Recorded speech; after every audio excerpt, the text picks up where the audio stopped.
Good afternoon, teacher. Today we will explain a little about the brand of ice cream Artica. Helados Artica is a family business formed by the Mejia brothers that was born more than 15 years ago in Arequipa, rich in flavor and tradition, seeking to have a presence in every home and palate in Peru. Its current focus is mainly in the socioeconomic level B and C, which is reflected in these products with more accessible and lower prices compared to other brands. Artica was born in Quillabamba, Cusco in 1978, selling its ice cream in a bakery. However, the takeoff was in 1992 when they moved to Arequipa, previously under the name Alaska. To expand their target audience, they wanted to enter Lima, not knowing the fierce competition they would find. Well, I will talk about the target and reason of selection. First, the target is men and women from 18 to 25 years old of a social economic level B and C. They are active people who like to try different things and are proud of national products. However, they always have price as the main factor in their purchasing decisions. One of the main reasons for choosing this target is because they are the people who leave home. The most is for work or study reasons, and that's important since articles advertising is found more in the streets, like warehouses or posters, than other media such as TV or radio. Now we are going to talk about what is happening in the markets today. The ice cream market in Peru has been growing steadily.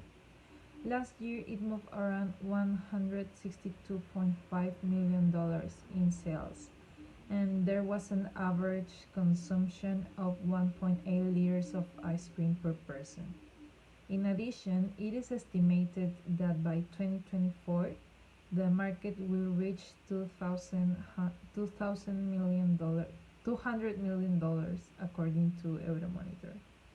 Donofrio and Artica, which calculates a market share of over 10%, are today the two main ice cream manufacturers in the market, with a regular distance which was accentuated when Lamborghini was bought by Nestlé in 2011. Competition: Arctic has several competitors in the market, but the main and the strongest one is Donofrio, since it takes a lot of advantage in different sectors, such as advertising, campaigns, or consumer preference. The second brand that generates competition to Arctica is Jamboli. Regarding this brand, we know that it don't have the grand competition strategy like Arctica. However, Jamboli is below Arctica in the market, who is second place due to its eggs. Now I'm about to explain the SWOT analysis. SWOT stands for strengths, weaknesses, opportunities, and threats. In the strength section, we have that Arctica has a wide portfolio of products with more than 20 flavors and different presentations. They also have a high level of loyalty from the majority of its customers, and they have products that represent the image of being 100% natural, not because only their flavors, but because they also use native fruits from different regions in Peru. Their weaknesses are that Arctica's distribution channel are very small because they mostly sell their ice cream through warehouses or little tricycles that go around the city. They also have a very low production in comparison to their main competitors, who are Donofrio, and their logistical reach is limited to the Lima district, even though they have a presence in most parts of the country.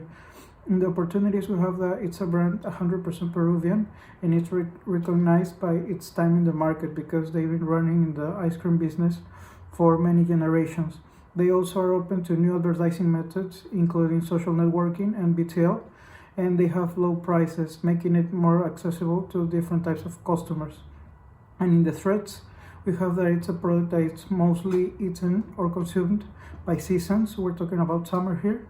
And also they might present or show price increases in the production because of social and political changes that are going on right now in the country. And Their main competitor, D'Onofrio, occupies more than 75% of the market share in the ice cream business, so that's also a really big threat.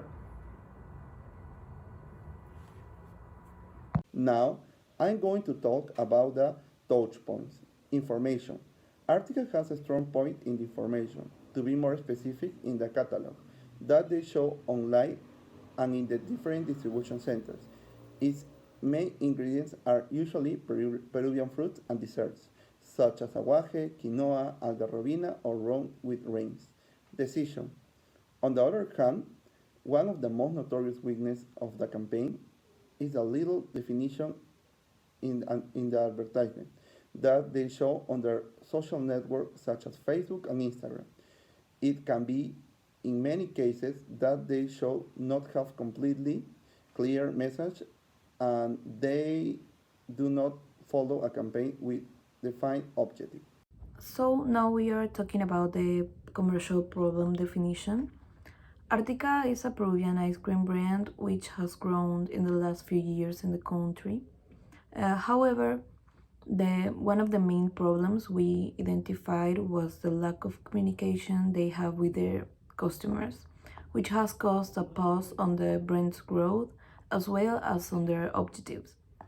Lately, social networks have become a fundamental means of the growth of a brand around the world, so Peru has not been the exception.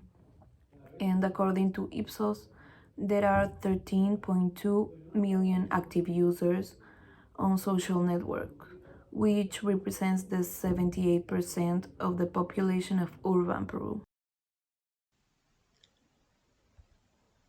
Currently, the three-point consumer is characterized by being complete adapt to the digital environment and therefore seeks practically speed and easy when find certain information. For this reason, social networks have gained great relevance today among users and brands must adapt to the digital age and remain active in them in order to strengthen the relationship with the customers.